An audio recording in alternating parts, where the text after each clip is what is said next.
আমরা তো বিচারের বিষয়টাকে এই জন্য সামনে আনছি, কারণ আওয়ামী লীগের বিষয়টা বিচারিকভাবেই সমাধান করতে হবে। আমরা তো আমি নিজেও ট্রাইব্যুনালে সাক্ষ্য দিয়ে এসেছি এবং সরকারকে আমরা বলেছি বিচারের একটা রোড ম্যাপও যাতে সরকার দেয়, এবং দল হিসেবে বিচারের যে উদ্যোগ ট্রাইব্যুনাল থেকে নেওয়া হয়েছে আমরা সেটাকে সমর্থন জানাই। কারণ আমরা মনে করি এই যে গণহত্যা, এটা আসলে দল হিসেবে আওয়ামী লীগ অপরাধ করেছে, কেবল ব্যক্তি হিসেবে শেখ হাসিনা নয়।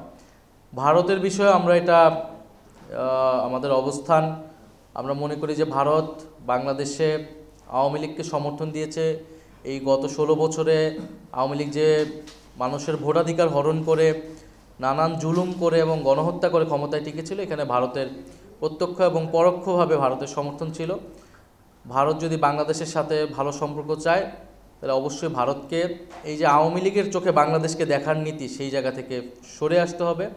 বাংলাদেশের জনগণের সাথে সম্পর্ক তৈরি করতে হবে। বাংলাদেশে কে সরকার গঠন করলো কি করলো না, বা বাংলাদেশের রাজনীতিতে হস্তক্ষেপের বা প্রভাব বিস্তারের যে চেষ্টা ভারত সবসময় করে আসে, সেই জায়গা থেকে ভারতকে ফেরত আসতে হবে এবং বাংলাদেশের সাথে একটি সমতা এবং মর্যাদার ভিত্তিতে সম্পর্ক স্থাপন করতে হবে। বাংলাদেশের সাথে যেই সংকটগুলো রয়েছে, নদী এবং সীমান্ত হত্যা সহ আরও কতগুলা বিষয়, সেই সংকটগুলো সুরাহা করতে হবে।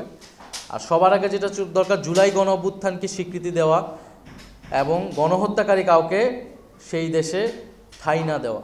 ভারত যখন শেখ হাসিনাকে সেই দেশে আশ্রয় দিয়েছে, এর মধ্য থেকেই কিন্তু তারা গণহত্যাকারীদের পক্ষে অবস্থান নিয়েছে। ফলে সেই জায়গা থেকে ভারতের সাথে যতদিন জুলাই গণ অভ্যুত্থান প্রশ্নে ভারত তার অবস্থান পরিষ্কার না করছে, বাংলাদেশের জনগণের কাছে নতুন করে সম্পর্কে হাত বাড়িয়ে না দিচ্ছে, ততদিন কিন্তু ভারতের সাথে সম্পর্ক শীতলতা থাকবে।